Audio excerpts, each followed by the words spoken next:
Hello guys, welcome to my channel. আজকে একটা নতুন রেসিপি নিয়ে তোমাদের সামনে চলে এসেছি। তো রেসিপিটির নাম হলো পটল চিংড়ি। তো তোমরা কে কে ভালোবাসো এই রেসিপিটা খেতে? আমি তো ভীষণই ভালোবাসি।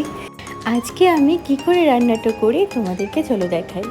তো আমি এখানে অনেকগুলো চিংড়ি মাছ নিয়ে নিয়েছি, এখানে পটল নিয়ে নিয়েছি, আর নিয়েছি দুটো টমেটো আর কাঁচা লঙ্কা। প্রথমে আমি পটল আর টমেটো আর কাঁচা লঙ্কা ভালো করে কেটে নিলাম।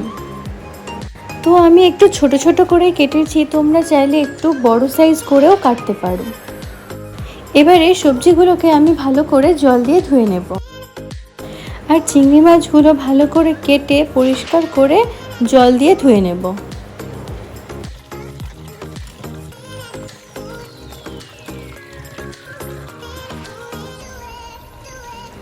তো আমি সবজিগুলোকে এক এক করে জল দিয়ে ভালো করে ধুয়ে নিলাম।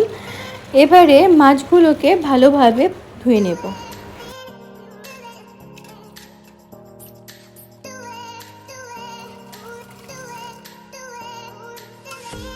তো আমার মাছগুলো বাছা হয়ে গেছে, এবারে একটু নুন দিয়ে ভালো করে মেখে জল দিয়ে ধুয়ে নেব।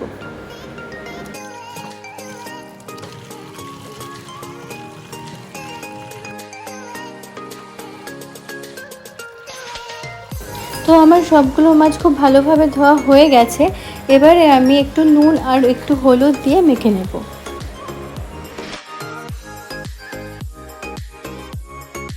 তো মাখা হয়ে গেছে, এবার আমি কড়াই বসিয়ে দেব, আর কড়াইয়ের মধ্যে একটু সাদা তেল দিয়ে দেব।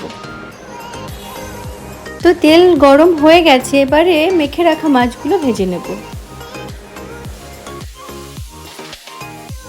তো একটু উল্টে উল্টে ভালো করে মাছগুলোকে ভেজে নিচ্ছি।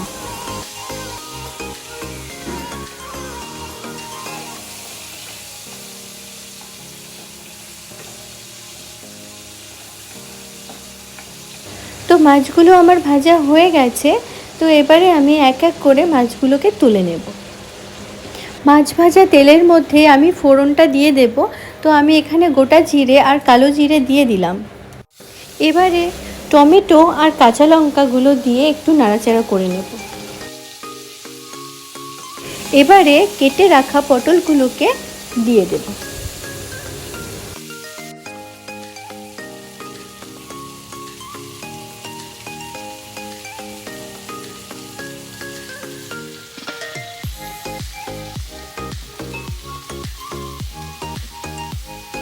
এবারে সামান্য একটু নুন আর একটু হলুদ দিয়ে ভালো করে চারপাশটা মিশিয়ে নেব।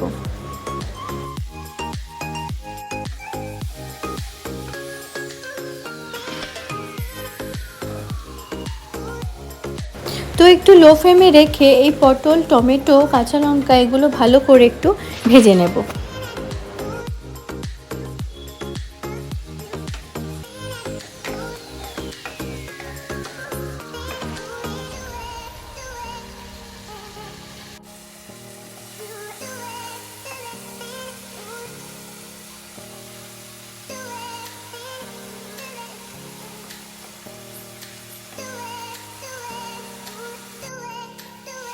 অনেকটা ভাজা হয়ে এসেছে, এবারে সামান্য পরিমাণে একটু জল দিয়ে দেব।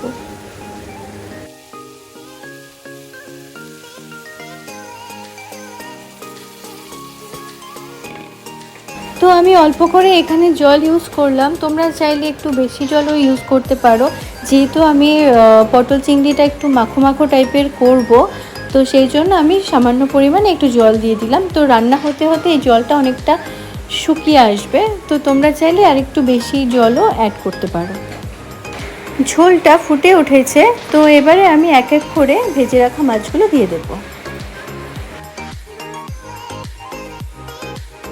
তো আমি সব মাছগুলো একটা একটা করে দিয়ে দিলাম। এবারে আমি চারপাশটা খুব ভালো করে মিশিয়ে নেব। তো ঝোলটা অনেকটা শুকিয়ে এসেছে, এবারে আমি জিরের গুঁড়ো আর ধনে গুঁড়ো দিয়ে দেব। তো আমাদের পটল চিংড়ি রান্না অনেকটা হয়ে এসেছে। তো এইভাবেই আমি কিছু টাইম ধরে নাড়াচাড়া করতে থাকবো। তো সবার শেষে আমি একটু চিনি দিয়ে দেব। তো তোমরা চাইলে এই চিনিটা নাও দিতে পারো, তো আমি একটু টেস্টের জন্য চিনিটা অ্যাড করলাম। তো আমাদের রান্নাটা হয়ে গেছে, এবারে আমি নামিয়ে নেব। তো খুব ভালো করে সেদ্ধও হয়ে গেছে, তো তোমরা দেখতেই পাচ্ছ। এই রান্নাটা তোমরা বাড়িতে খুব তাড়াতাড়িভাবে করতে পারবে, যেহেতু অত একটা কিছু দিতে হয় না, খুব সহজেই রেসিপিটা তৈরি হয়ে যায়। তোমরা এই রান্নাটা একদিন বাড়িতে ট্রাই করে দেখো, ভালো লাগবে। তো আমাকে কমেন্ট বক্সে জানিও যে রান্নাটা ঠিক কেমন লাগলো। তো আজকের মতো ভিডিওটি আমি এখানেই শেষ করছি। তো তোমরা ভালো থেকো, সুস্থ থেকো। আবারও বলছি, যারা আমার চ্যানেলে এখনও অবধি সাবস্ক্রাইব করোনি তোমরা সাবস্ক্রাইব করে দিও, আর পাশে থাকা বেল আইকনটি প্রেস করে দিও।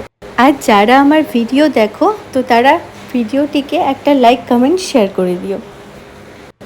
আজকের মতো টাটা, কাল দেখা হচ্ছে নতুন কোনো রান্না নিয়ে।